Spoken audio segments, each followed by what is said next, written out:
Madam President, I ask unanimous consent that the following senators be permitted to speak prior to the vote. Senator Sanders for up to 25 minutes, Senator Merkley for up to 5 minutes, Senator Cardin for up to 5 minutes. Without objection. Okay. Thank you, Madam President. Let me apologize to my colleagues for beginning late. Turns out that today was not a great day to travel by plane, and I thank the leadership for delaying the vote as well. Madam President, we will soon be voting on a resolution requesting information on Israel's human rights practices under Section 502BC of the Foreign Assistance Act. There has been some confusion as to what this resolution does and does not do. So I'd like to say a few words about why it is critical that this resolution come to the floor, why it's imperative that this resolution be passed, imperative that we have this debate and recorded vote, and why Congress must have the information requested in this resolution. Madam President, very sensibly, the Foreign Assistance Act of 1961, as amended, requires that any security assistance or military equipment provided by the United States of America to any country must be used in line with internationally recognized human rights.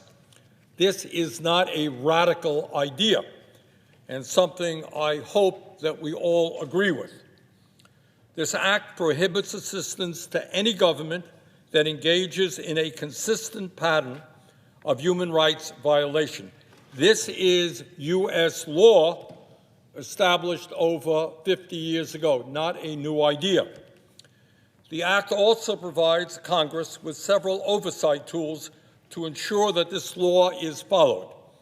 One such tool is Section 502BC, which allows Congress to direct the State Department to provide information on the human rights record of any country receiving U.S. military assistance. Madam President, that is what this resolution does, in line with 50-year-old existing law. It directs the State Department to provide any credible information it may have on potential violations of internationally recognized human rights by Israel in its military campaign in Gaza. It focuses on the denial of the right to life caused by indiscriminate or disproportionate military operations, as well as by restrictions on humanitarian access. It also asks for information on steps the U.S. has taken to limit civilian risk in this war, a certification that the Leahy laws are being fully applied, and a summary of the arms and munitions provided to Israel since October 7th. This is a simple request for information. That is all this resolution is about. It does not alter aid to Israel in any way. It simply requests a report on how U.S. aid is being used.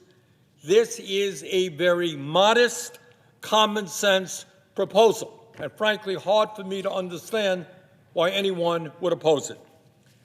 So, Mr. President, we will soon be voting on a very simple question. Do we support asking the State Department for information on whether human rights violations may have occurred using U.S. assistance in Israel's military campaign? That's it. That's what this resolution is about. It is non-controversial, and it should be passed in large numbers.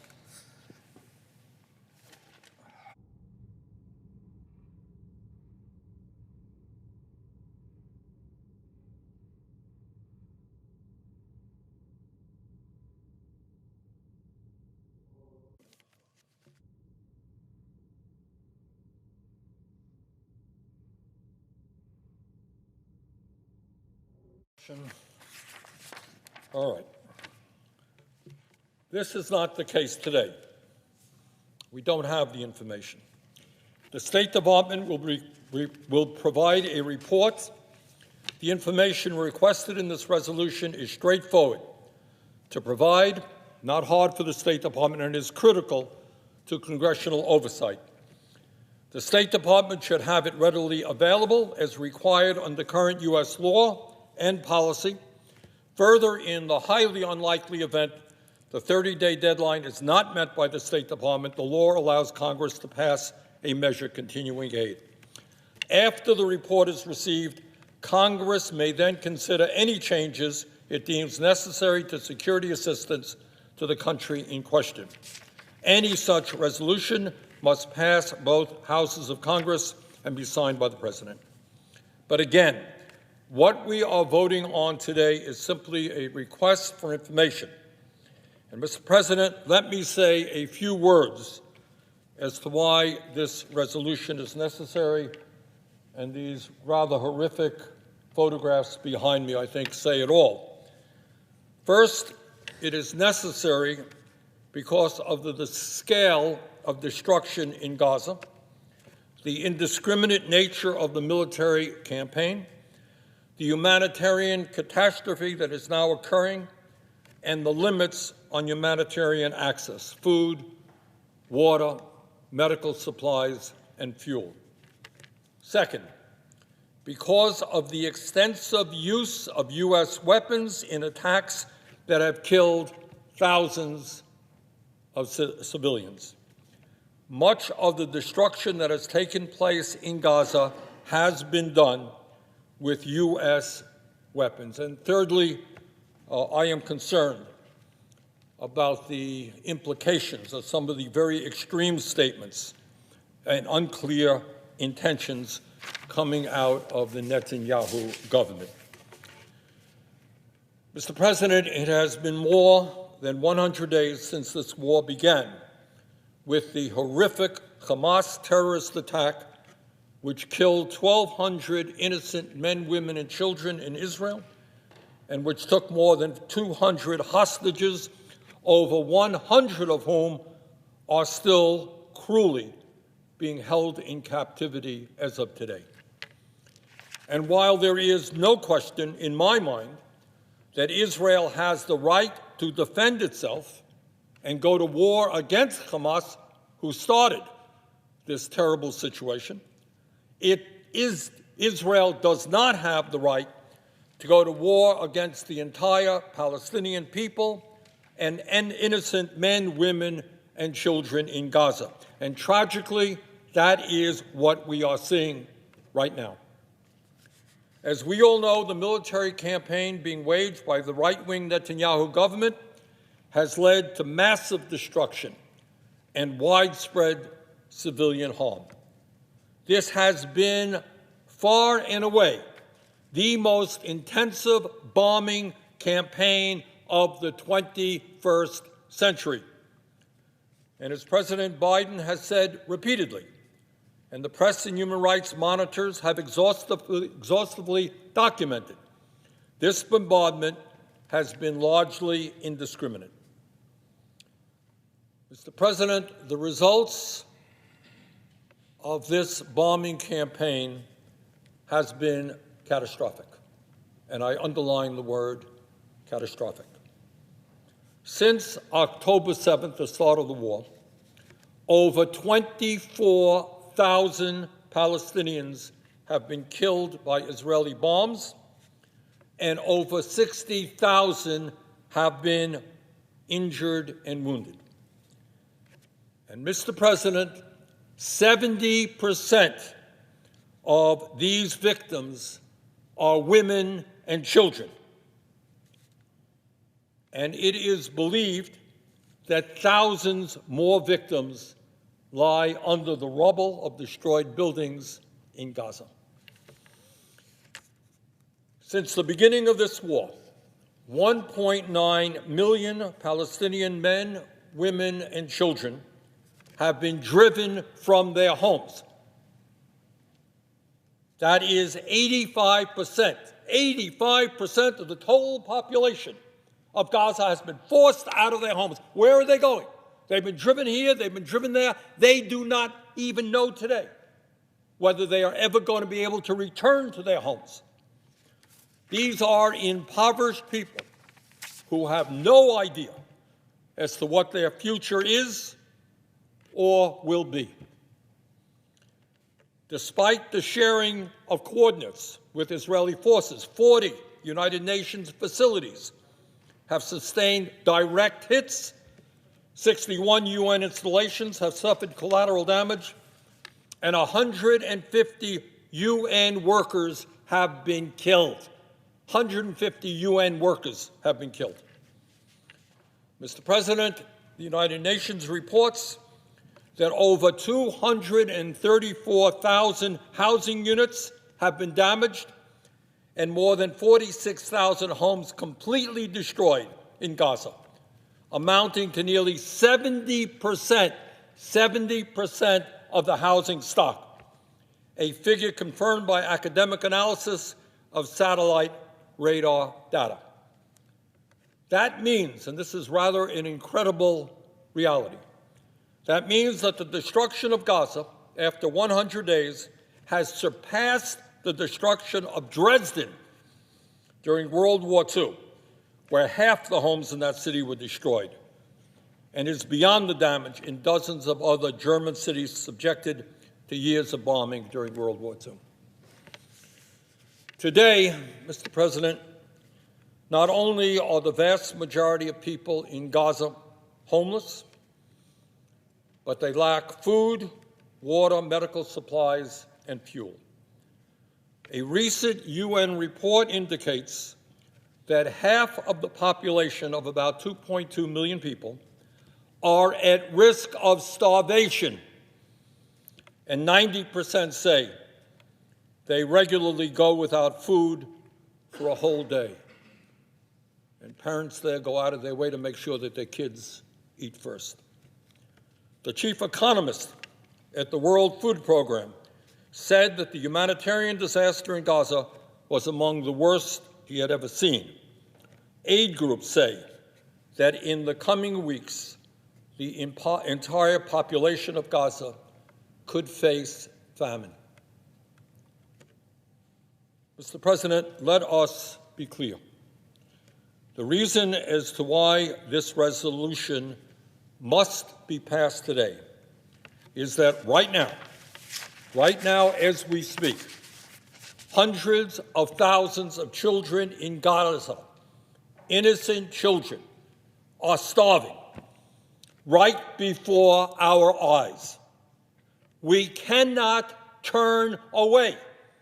We must act.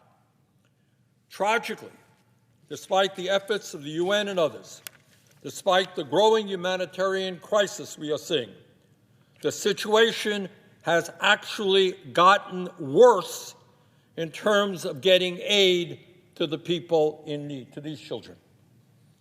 Aid groups say that humanitarian access actually deteriorated in January compared to December. Trucks are crossing the border much too slowly, much too few. But even these trucks can't go beyond the immediate border area because the Netanyahu government won't let them proceed in a way that is safe. That is the situation as it stands today. Humanitarian workers who have spent decades serving in war zones say that this catastrophe goes beyond anything they have ever seen. And Mr. President, let me repeat, this is not some tragedy taking place in Asia and Africa. God knows there are enough tragedies all over the world. But this is a tragedy in which we, the United States of America, are complicit. Much of what is happening, much of the bombardment and the other actions that we are seeing now is happening right now with U.S. arms and equipment. In other words, whether we like it or not, the United States is complicit in the nightmare that millions of Palestinians are now experiencing. Mr. President, the Wall Street Journal reported on December 1st that the U.S. had provided at least 15,000 bombs and 57,000 artillery shells to Israel, including more than 5,400 huge 2,000-pound bombs that can flatten entire neighborhoods. The Washington Post reported that in just 6 weeks after October 7th, Israel dropped more than 22,000 American-supplied bombs on Gaza. 22,000 American-supplied bombs. CNN reported that nearly half of these bombs were unguided, so-called dumb bombs. So, Mr. President, that is where we find ourselves at this moment. 24,000 Palestinians in Gaza are dead. 70% are women and children, and 60,000 have been wounded. 70% of the housing stock has been damaged or destroyed, and almost 2 million people are trying to survive with inadequate supplies of food, water, medicine, or fuel. And the humanitarian situation is getting worse by the minute. Hundreds of thousands of beautiful children are facing starvation.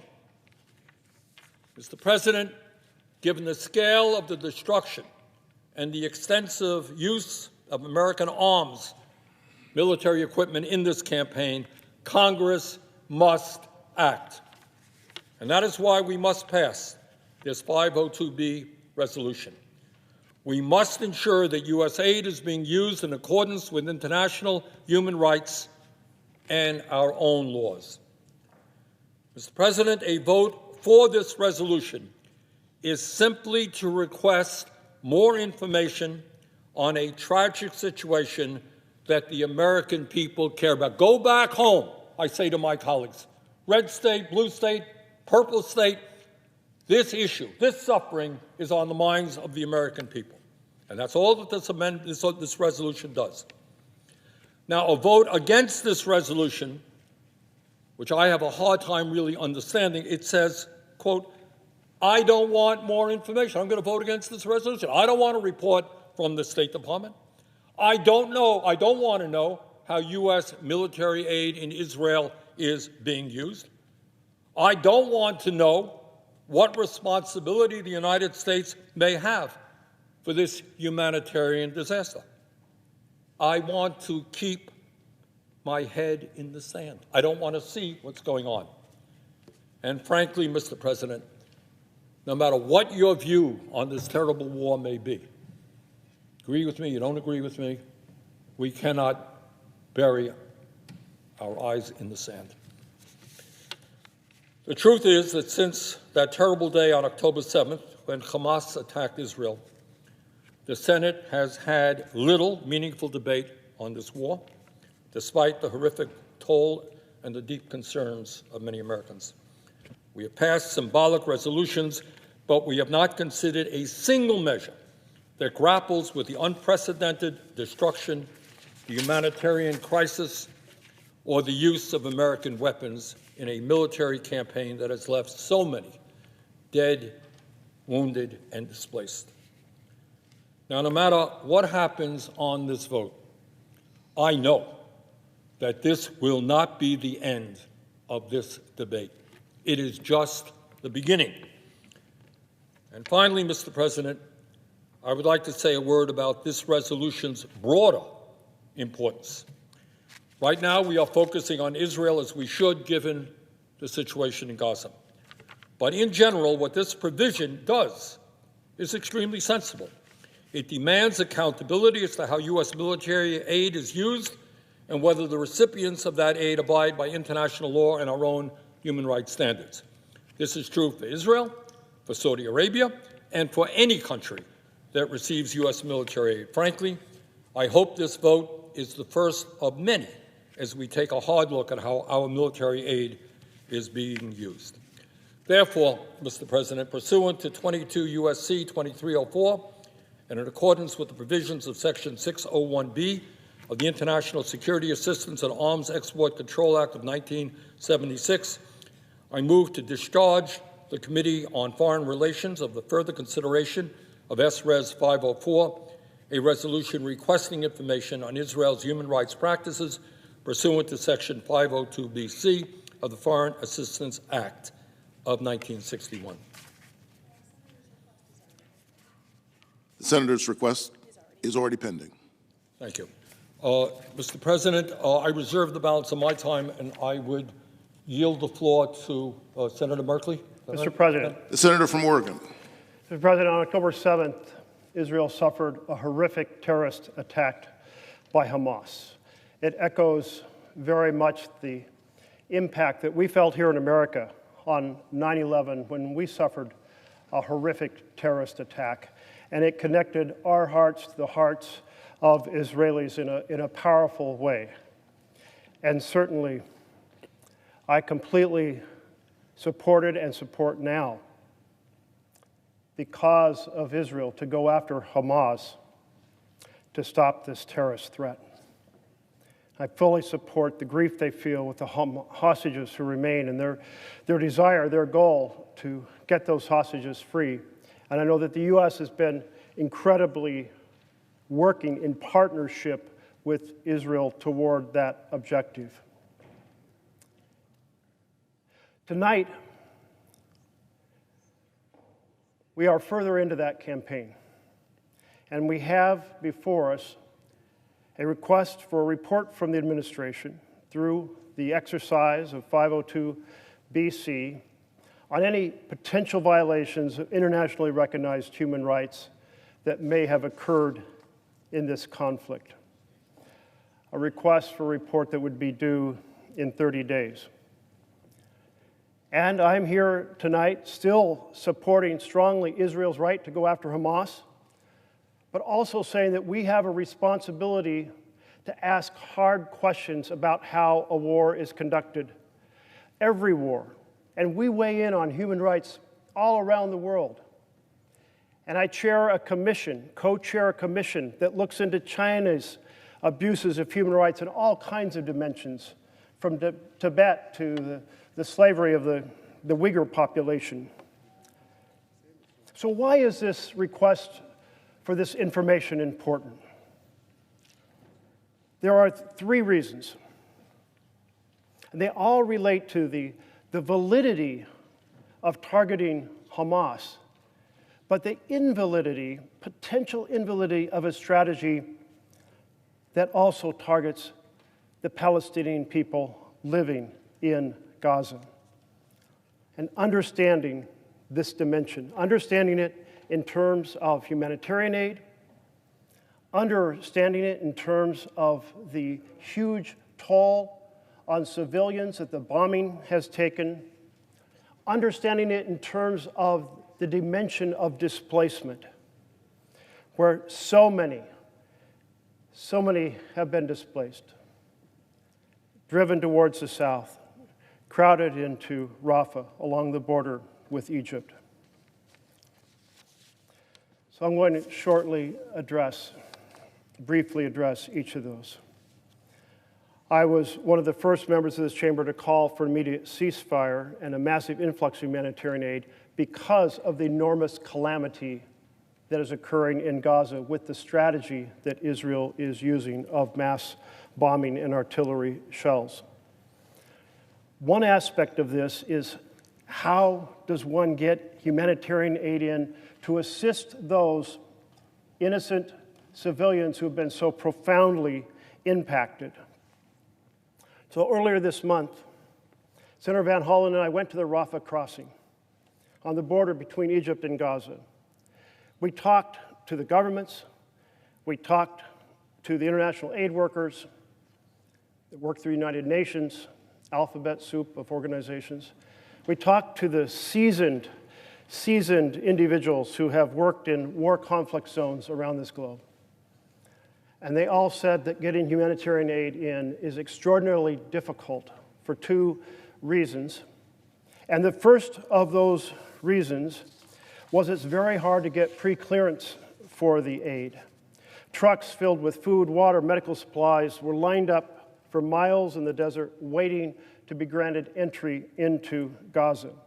A truck driver can wait more than a week, even when items are pre-approved, to get through the inspection. The inspection serves a purpose of stopping dual-use items. That is legitimate. But if it takes a week when aid is desperately needed, that means people are greatly shorted food, clean water, and medical supplies. And even when inspected pre-cleared, they could be rejected. And when an item is rejected, the entire truck is rejected. And we saw a warehouse filled with rejected items, including things like solar-powered refrigerators for medical uses and water decontamination supplies. And then if trucks are cleared to get in, then it's very hard for them to get in unless there's deconfliction. If there isn't deconfliction, then the drivers risk driving and dying when a bomb or artillery shells drops in their path. And in fact, so many aid workers have been killed and truck drivers have been killed. And we know that before the war, 500 trucks a day were able to get into Gaza. And now, just last week, it was less than an average of 150 trucks when people are absolutely desperate. So, there is the possibility and the hope of the U.S. working intensely with Israel to dramatically change this situation and get those trucks into Gaza. But there is also the value of having a report from our government, understanding to which degree they have already worked with Israel. And I ask to complete the balance of my remarks. Is there objection? Without objection. Thank you.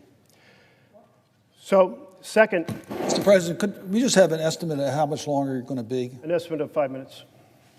I would not object to 5 minutes. Thank you.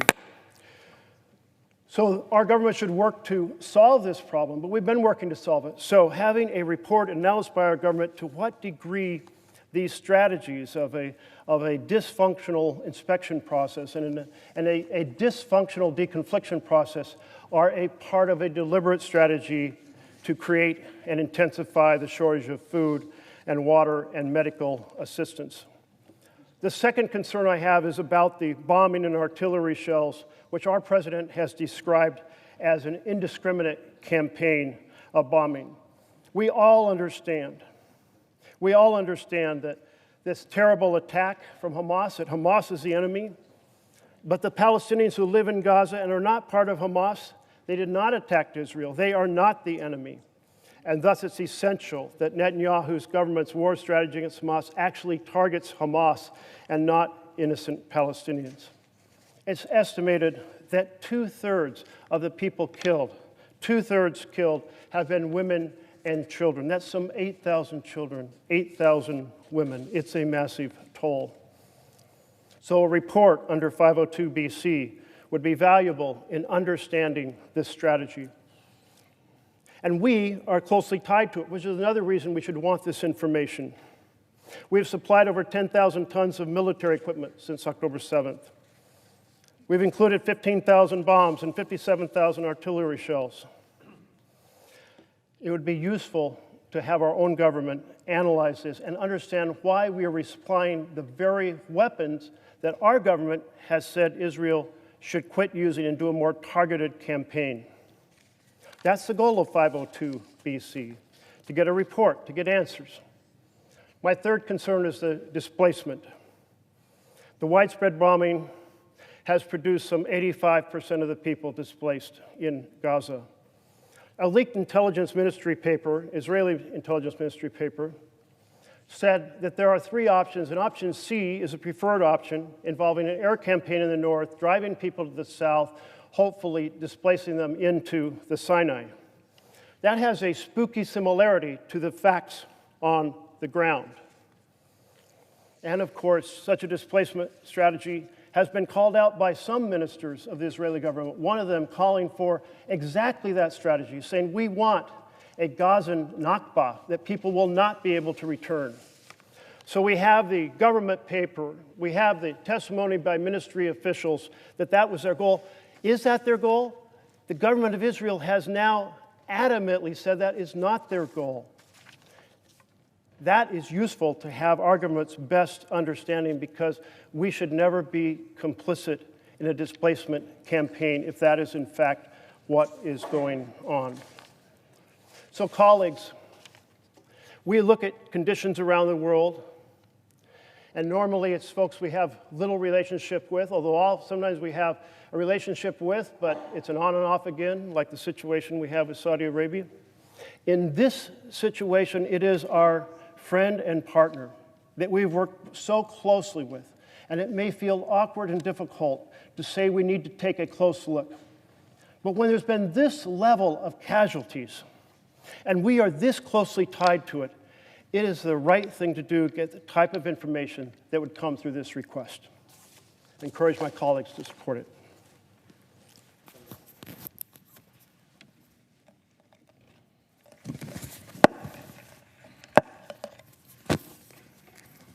The senator from Maryland. Mr. President, I have a great deal of respect for my two colleagues. I think every one of us are concerned about what we see in regards to the crisis in Gaza, what we see in regards to the need for humanitarian assistance for innocent Gazians being caught in this battle. But the resolution that's being presented here today is the wrong vehicle to deal with this issue. So let me start by saying that the resolution does a lot more than requesting information. For you see, the information from those partners that get security assistance from the United States, the State Department today must provide the information of their compliance with our laws. That report is already required for all recipients of security aid. What this resolution requires, a report within 30 days on specific issues concerning conduct in Gaza. And it's very specific as to what the State Department must provide.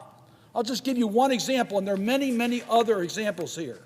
They have to certify that no unit of the Israel security forces that received U.S. assistance since January 1st, 2018 has committed any gross violation of human rights.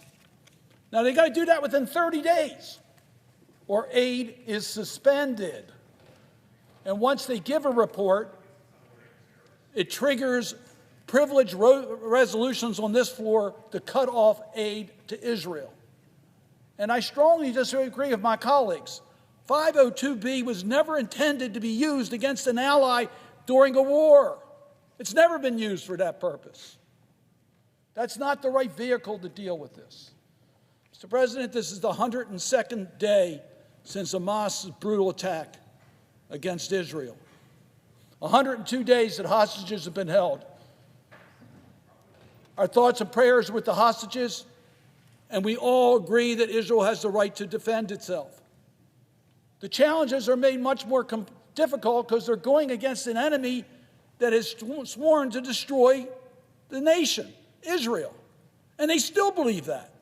And they're still conducting themselves with the threat to Israel's sovereignty and safety.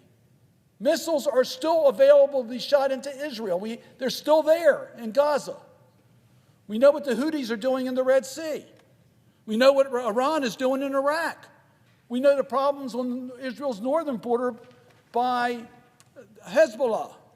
Over 80,000 Israelis have had to evacuate their homes in northern Israel, 100,000 in the southern part. There's a war going on.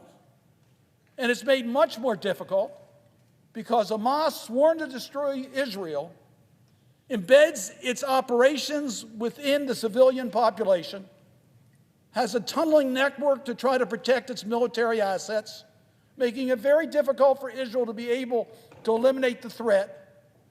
At the same time, we know how much military might was in Gaza on October the 7th. We're supposed to have had border security to make sure that didn't get into Gaza. There's supposed to be inspections. Didn't work. I don't understand why the Israelis are concerned by the way in which the supplies get into Gaza, because there is a concern of dual use and supplying the terrorists in their efforts to destroy Israel. These are all very challenging issues that we have to deal with. Now, this resolution, as I said before, is much more than just requesting information. Its passage would be a gift to Hamas, a gift to Iran. It would show a division between Israel and the United States. It's an indictment against Israel, make no mistake about it. It makes it more challenging with sensitive negotiations taking place as we are here on additional hostages being released. It makes it more difficult for us to deal with preventing the escalation of the conflict. If Iran believes that the United States is not with Israel, believe me, it makes it more likely we're going to see additional attacks in that region. The Biden administration is seeking to contain this conflict and not to see it spread and grow out of control. It is pressing for a shift to a more targeted campaign against Hamas military infrastructure and the perpetrators of the October 7th attacks. It's pressing to get more humanitarian assistance into Gaza. And yes, we can and should continue to push Israel towards a targeted prosecution of the war against Hamas in Gaza. But passing this resolution does not do that. In fact, I would say it is counterproductive to it. And make no mistake, our passing the resolution triggers this. This is not a resolution that goes to this House and signed by the President. If we pass this, the process is triggered to cut off aid to Israel during war. And for those reasons, Mr. President, I move to table the motion to discharge of S-Res 504, and I ask for the yeas and nays. Mr. President. Is there a sufficient second? Mr. President. There appears to be. Mr. President. The yeas and nays are ordered. Ask consent for 1 minute. Without objection. Mr. President, 24,000 Palestinians are dead, 70% of whom are women and children. 70% of the housing stock has been damaged or destroyed, and almost 2 million people are trying to survive with inadequate supplies of food, water, medical supplies, or fuel. And as we speak, hundreds of thousands of children face starvation. The time is now for the U.S. Senate to act. Thank you. I ask for a no vote on the table again. The question is on the motion to table. The yeas and nays have previously been ordered. The clerk will call the roll. Ms. Baldwin, Mr. Barrasso, Mr. Bennett, Mrs. Blackburn, Mr. Blumenthal,